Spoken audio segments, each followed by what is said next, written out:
The ANU affirms and celebrates Australia's Indigenous populations whose cultures are among the oldest continuing cultures in human history. I'm delighted, Minister, that you have agreed to deliver this speech as part of the Centre for International and Public Law's public lecture series. The Centre is celebrating its 20th anniversary this year and has been a vibrant part of the ANU College of Law and the ANU in contributing to research and public discussion around issues to do with the relationship between governments and their citizens, both from a domestic and an international perspective. So the topic, Australia's ambition for the worldwide conservation of whales, falls squarely within the Centre's interests, and we are looking forward to hearing the Minister's speech. The Honourable Peter Garrett, AM MP, needs little introduction. He was elected as the Labor member for Kingsford Smith at the 2004 federal election. In 2007, he was appointed Minister for the Environment, Heritage and the Arts, following the election of the Rudd government. On the 8th of March of this year, following a restructure of the Department of the Environment, the Minister was sworn in as Minister for the Environment Protection, Heritage and the Arts. Widely known as a passionate advocate and campaigner on a range of contemporary Australian and global issues, he has been sincerely interested in the whaling issue for a substantial period. The framework for this morning is that the Minister will speak, and then we will have a period for a couple of questions. And can I note that the questions to the Minister, of course, should relate entirely to his speech this morning. So without further ado, I welcome the Honourable Peter Garrett.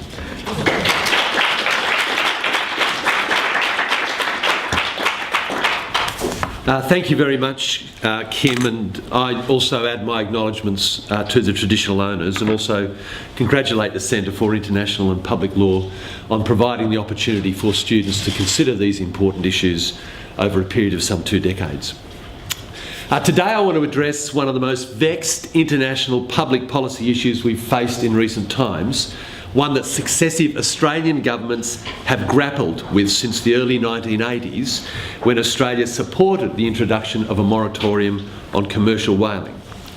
This was a landmark event in global efforts to protect cetaceans, and for a nation which just 50 years earlier had 6 whaling stations in operation on the east and west coast, that decision was truly a paradigm shift, as was the subsequent 1982 agreement of the International Whaling Commission, the IWC, to that moratorium.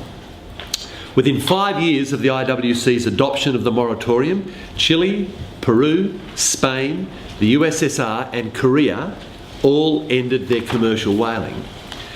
But as this audience and the Australian people know only too well, thanks to the images beamed into our homes courtesy of television news footage every summer, it was not the end of whaling altogether. While in the final year before the international agreement on the moratorium nearly 14,000 whales were killed, the fact remains that today around 1,600 whales are still killed annually despite that international moratorium. 3 countries continue to sit outside the tent of international consensus.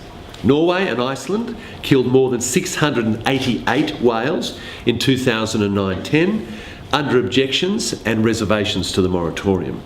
The third country, Japan, killed 1,004 whales in 2008-9, including 681 in the Southern Ocean, exploiting a loophole under Article 8 of the International Convention, under which countries purport to issue themselves whaling quotas in the name of science. As a result, far from becoming an organisation committed to the global conservation of the world's whale species, the IWC has instead been gridlocked for decades on account of the activities of these 3 member states. Instead of constructive dialogue, the discussions of the Commission are characterised by ritualised name-calling and table-thumping of pro-conservation versus whaling and supporter nations. This is clearly an unsatisfactory state of affairs And it's time for change. Time for resolution. Time for the organisation to come into the 21st century. It's especially time for procedural and scientific rigour to be put in place.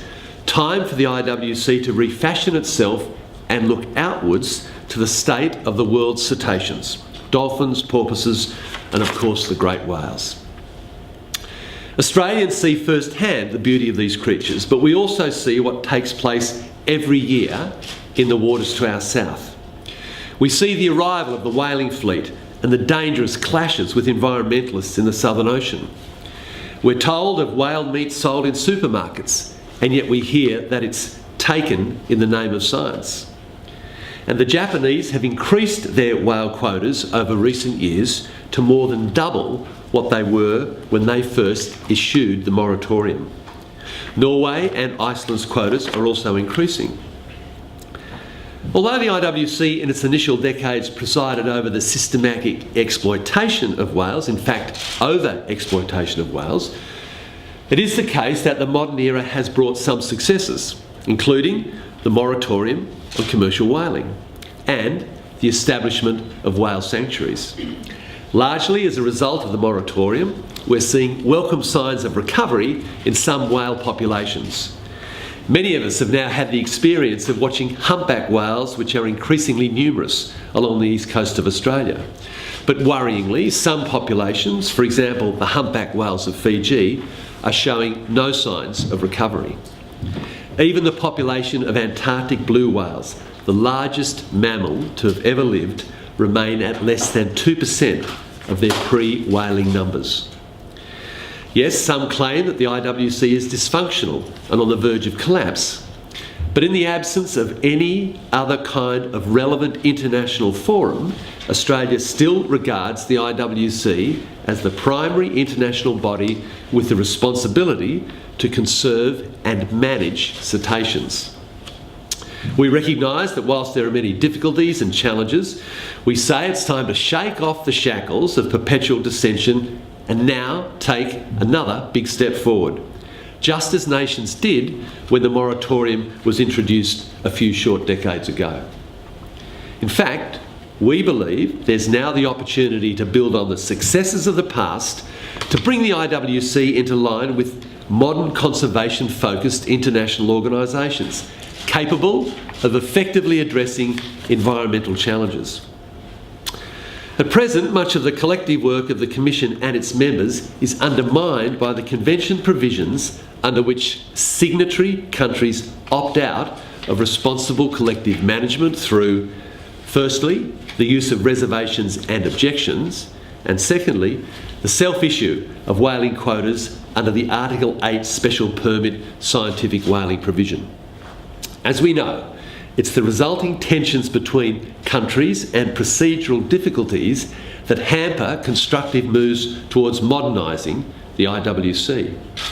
As such, action to address real emerging threats to cetaceans, such as climate change, fishery activities, marine pollution, poorly regulated whale watching industries, ship strikes, and habitat disturbance, remain a stunted aspiration. That's why, since coming to government, we've pursued a multifaceted approach to the reform of the Commission, advancing proposals to make the Commission more conservation focused, to close the loopholes, to break the gridlock, and to engage in real science which truly informs our understanding of the problems experienced by cetaceans worldwide. The Rudd government's approach has been a significant departure from the more obstructionist yet ultimately futile efforts of our domestic political opponents. We have been and remain fully committed to pursuing a permanent end to all commercial and so-called scientific whaling and to advancing whale research and conservation nationally, regionally and globally. To this end, the government has invested $32 million over 6 years to further whale research and conservation.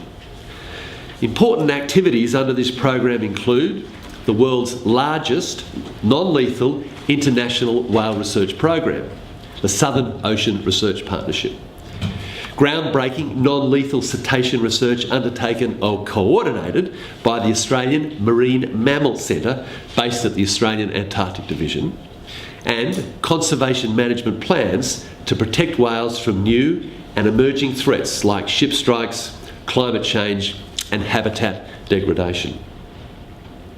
We're particularly proud of the Southern Ocean Research Partnership, and I had the pleasure of launching this year's voyage alongside the New Zealand Minister for Research Science, Dr. Wayne Mapp. Now, it goes without saying that this approach to scientific research stands in stark contrast to that of Japan and its current special permit program, JAPA 2. In our view, there is simply no need to kill whales to learn more about them. And the partnerships that we have in place reflect our commitment to linking our whale research to IWC scientific and conservation priorities, particularly in the Southern Ocean. By working closely with other IWC partners, we are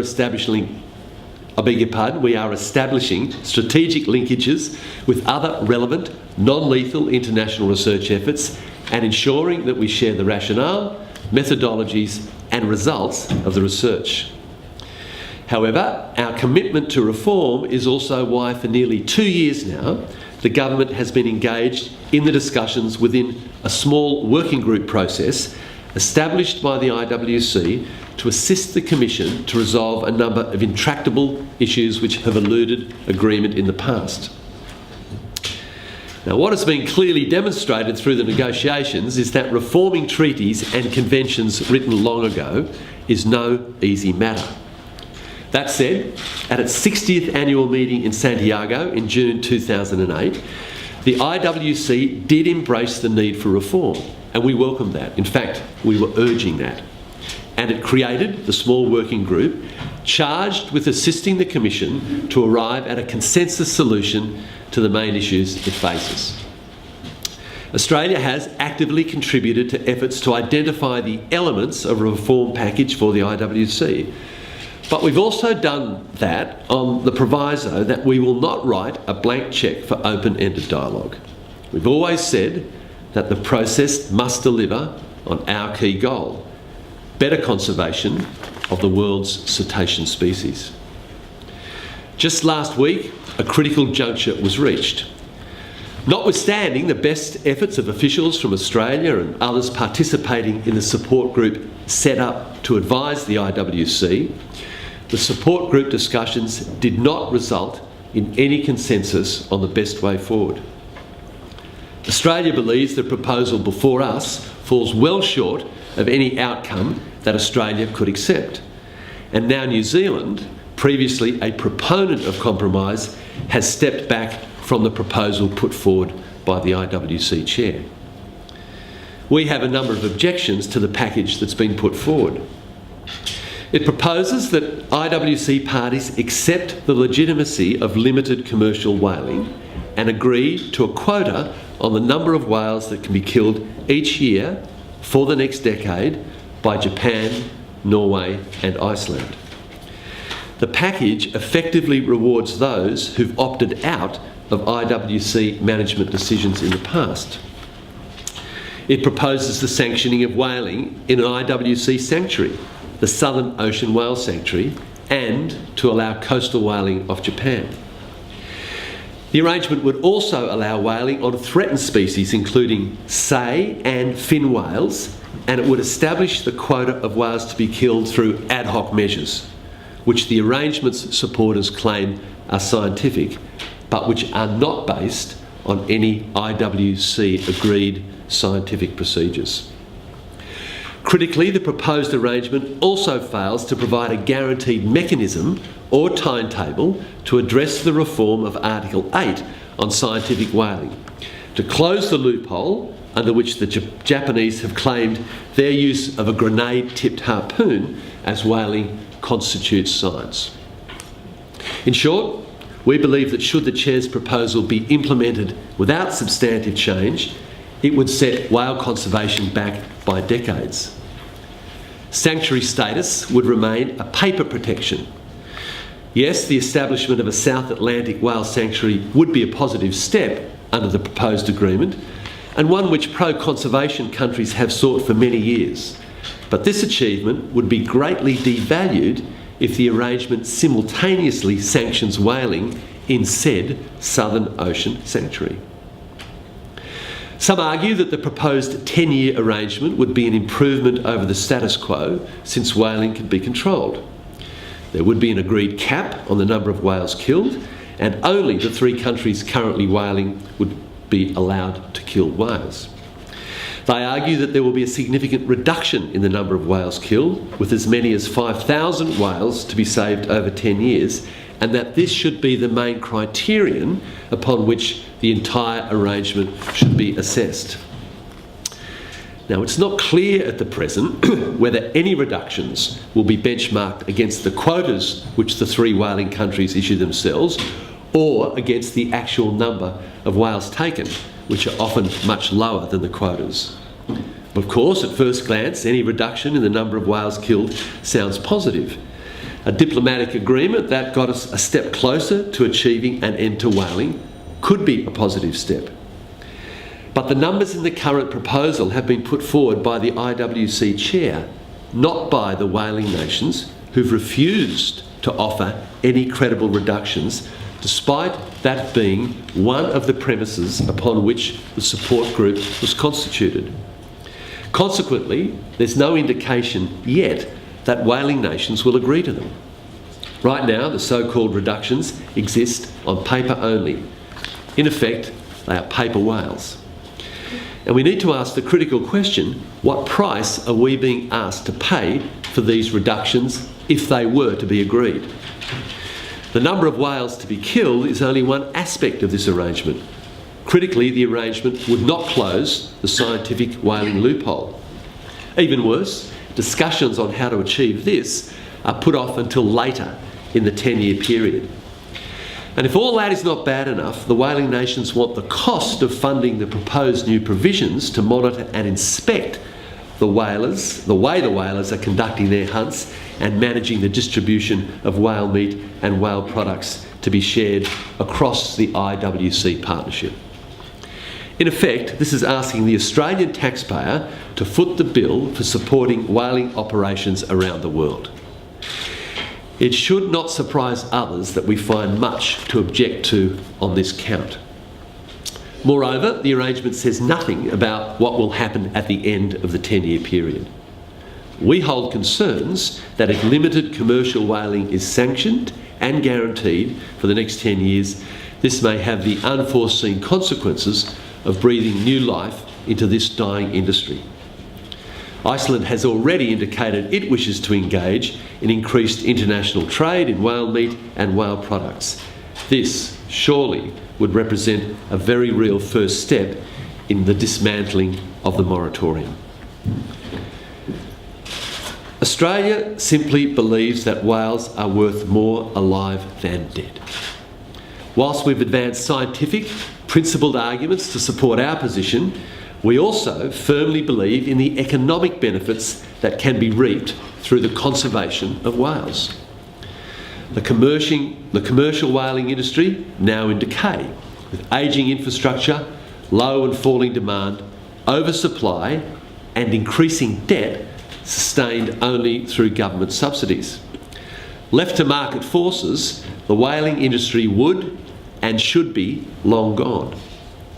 Compare this with the thriving and growing global whale watching industry. In 2008, 13 million people participated in whale watching in 119 countries and territories, generating total revenues of over $2 billion. Whale watching revenues have doubled in just over a decade. Up and down the coast of Australia and around the world, hundreds of thousands of people travel to see firsthand these great sea creatures, and this number is growing. It's estimated that some 3,300 operators offer whale watching trips around the world, employing an estimated 13,200 people. And the IWC is in an ideal position to provide the practical tools and advice for countries developing their whale watching industries to help them to minimise the impacts on whales and their environment. The Australian Government has therefore looked beyond the superficial attraction of a short-term reduction in the number of whales killed and instead put forward a strong, conservation-focused proposal. Our proposal addresses the fundamental flaws of the Chair's proposal and charts a new way forward, which contains the elements of compromise but necessarily demands concessions from both sides of the debate, not just from ours. The key elements of our proposal are a swift and internationally agreed end to Southern Ocean whaling, including in the Southern Ocean Sanctuary, for all whaling other than current Aboriginal subsistence whaling to be phased down within a reasonable time frame, including the phasing down and out of whaling in the Southern Ocean within 5 years. An immediate halt to the issuing of scientific whaling permits, and an immediate end to the hunting of vulnerable and endangered species. We'll continue to push hard to achieve a more robust and balanced proposal than the one currently on the table. That much is clear. Our proposal introduces substantially greater conservation outcomes.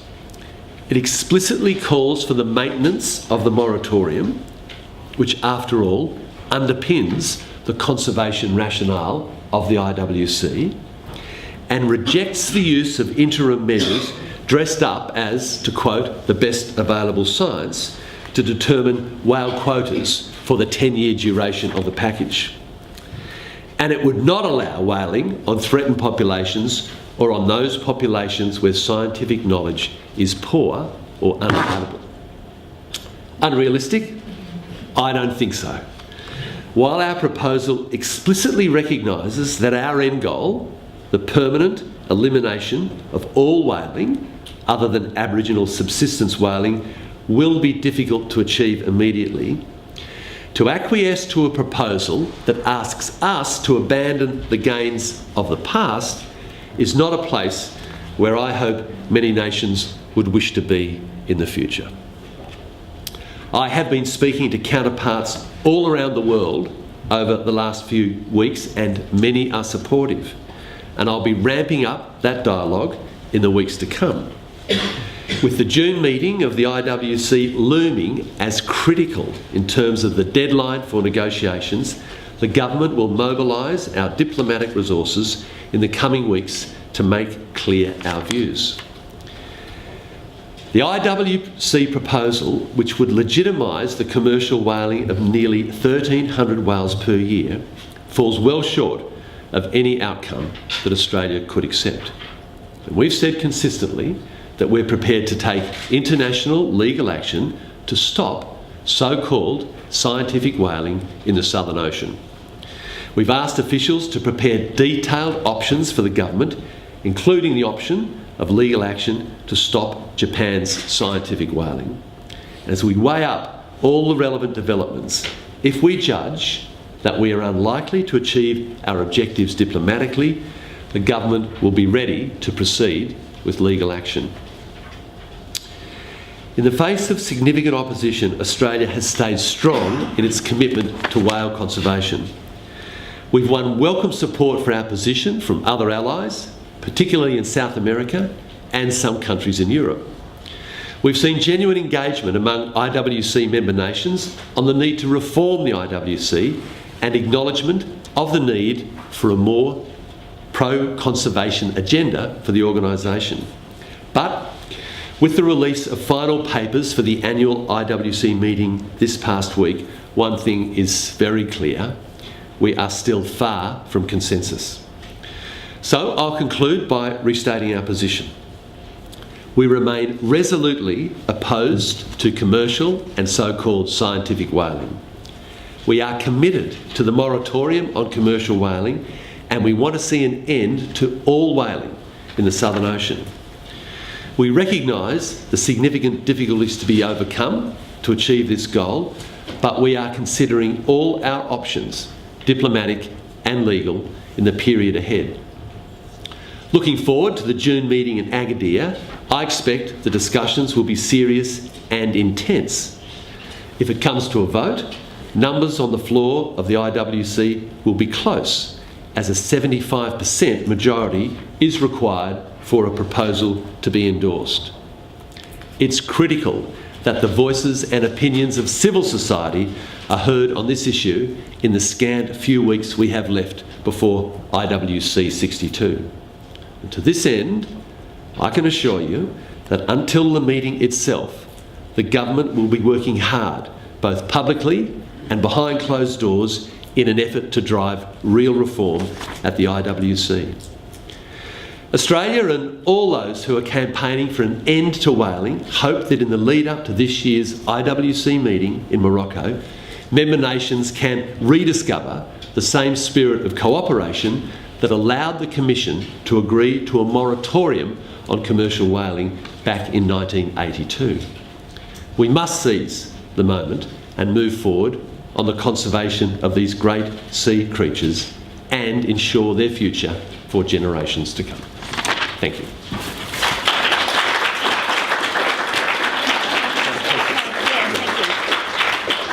Okay, as I mentioned earlier, the Minister is happy to receive a couple of questions about this speech this morning. Is there anyone who would like to start us off in the centre? Perhaps if you could just introduce yourself. Yes, well, good morning. I'm Alan Hemmings. If I can cut to the chase, when would you deem diplomatic avenues to have been finally exhausted? And on what criteria would you make that judgment? And then move to serious legal options against Japan to prevent Java 2? We would deem that at a point when it was the considered view of the government that all of the diplomatic avenues had been exhausted, and on the basis of relevant advice that we would receive from our officials who are conducting those negotiations. Yes, if you could introduce. Mr. Garrett, Tyson Bourne from Greenpeace Australia Pacific.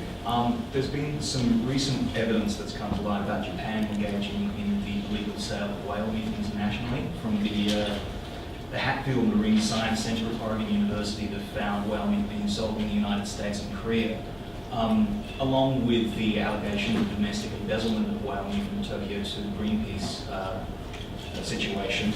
I'm wondering if Australia will investigate this at IWC 62, these allegations of illegal whale meat sales. Look, if those matters are raised on the floor of the IWC meeting, and I don't know whether they will or won't be, then we would participate in a discussion about them. You said that left to market forces, the whaling industry should be long gone. I was wondering in this regard whether that means that free trade, and then we have to think no subsidies, but then again allowing trade in endangered species would be the solution to the whaling problem. Well, there's an existing convention that deals with the question of trade in endangered species, as you know, and it's called CITES. The Whaling Convention was specifically set up for a purpose. What we argue now very strongly is that the IWC and the Convention remain the primary mechanism by which we can actually address issues to do with the conservation of cetaceans and other issues related to cetaceans sustainability in the long term as well. It is the case that you do see whale populations and other endangered species show up through the CITES processes, but there's nothing to prevent them both working effectively, in our view, side by side to ensure greater protection and conservation for cetacean populations. I have two questions.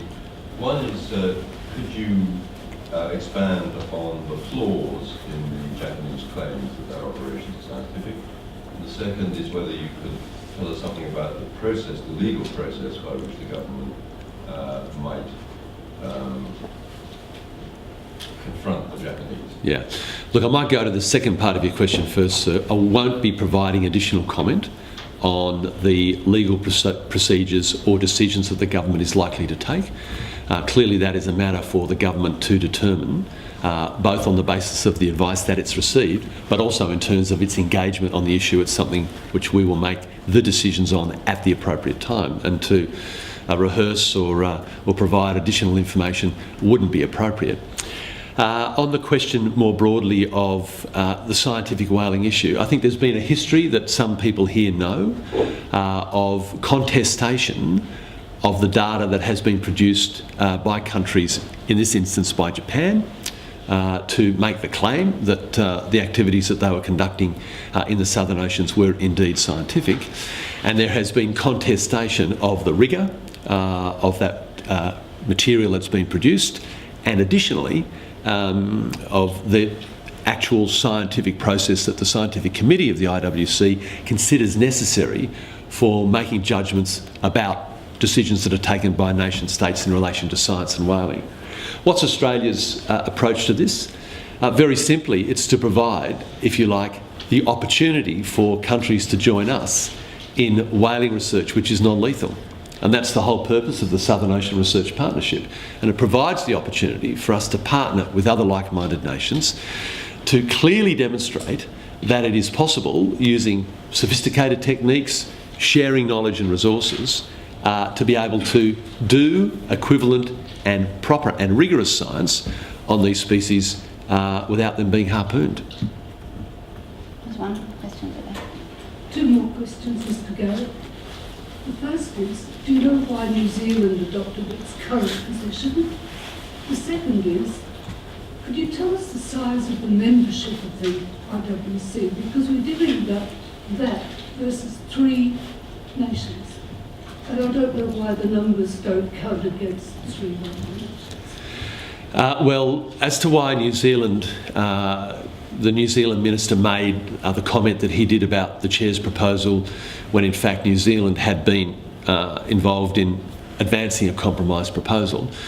I think it's in part because there's been a reaction in New Zealand itself, both from the community and also politically, against the proposal that the chair brought forward. Important to remember that initially it was the contemplation of the support group that the parties to the support group meeting would actually bring forward appropriate numbers, and that there would be, as it were, even if it wasn't agreed, a position that other nations would be able to respond to. That didn't happen. In my view, that has meant that the support group deliberations left then to the chair to essentially advance the proposal that he has advanced, removed some of the substance and removed some of the legitimacy of those discussions. At the end of the day, I believe that there are a significant number of countries who have always supported the conservation agendas that have been advanced in the IWC. Since the period of time that we've been in government, Australia has been the leading voice for conservation and reform in the IWC. And we do that not only on the basis of the matters that I've outlined in my speech to you today, but also because that's a reflection of what we believe is the historical passage for nations to consider how they're going to interact with these species. We started off with whaling stations, now we have whale watching industries. We started off with counts on quotas, now we have countries reserving the rights for themselves to take certain whales because there clearly isn't substantial commercial enterprises that they can or are permitted to take part in or to exercise. And so they've come back to the question of science being the rationale behind which whales are taken. We are fully supportive of there being rigorous science and appropriate protocols and procedures which are agreed within the Commission. At the same time, we say that, in fact, you don't need to kill whales in order to understand them better, and that there are sufficient innovative, scientifically rigorous techniques and procedures that are available to you, and we invite others to join us in that endeavour. And my own expectation is that we will see more and more countries joining Australia in our scientific research where we don't kill whales in order to understand them, On the floor of the Commission, where you do have, the number of nations depends on who's paid up at the time, but there's 70 or 80 nations. The question of why these votes can sometimes become a close thing is one that has been a vexing issue for the Commission to work through over time. Different countries take different positions. We will argue very strongly against this proposal when it comes to the floor of the Commission in Morocco. Minister, I might just then conclude by asking you a question myself. This will probably be the toughest question. At the beginning, I explained how the Centre is interested in the relationship between citizens and government, and governments and governments. In reflecting on Australia's whaling policy over periods of time, how much do you think it is mainly influenced by the citizen-to-government relationship, as in responsive to Australian citizenry? And how much do you think it is more Australia seeing itself as the potential to show itself as a world leader, and to some extent it's influenced by the citizenry, but others in terms of its sense of itself in the world framework? Yeah, look, that's a good question, Kim. I think that civil society has played a significant role in helping shape Australia's position generally on this issue, and I think that it will have an increasingly important role in the lead up to the negotiations in Agadir. The second thing to say is that I think that we have a strong commitment to sustainability that permeates the activities and the positions that we put in international fora generally. And we're marrying those two things with this issue. There's some symbolism in the question about how we can learn more about these animals and what we say is effectively a charade, which enables some nations to continue to kill them in the name of science. But there's something more than that. It's that the populations themselves are still subject to some considerable threat, and in many instances are clearly not fully recovered. So that's a case of applying the precautionary principle, as we ought to do. It's in the national environment legislation, and it's something I think that people feel implicitly. So I'd say it's a marriage of both. Great. Okay. Well, on that note, can you all please join me in thanking the Minister for his speech today?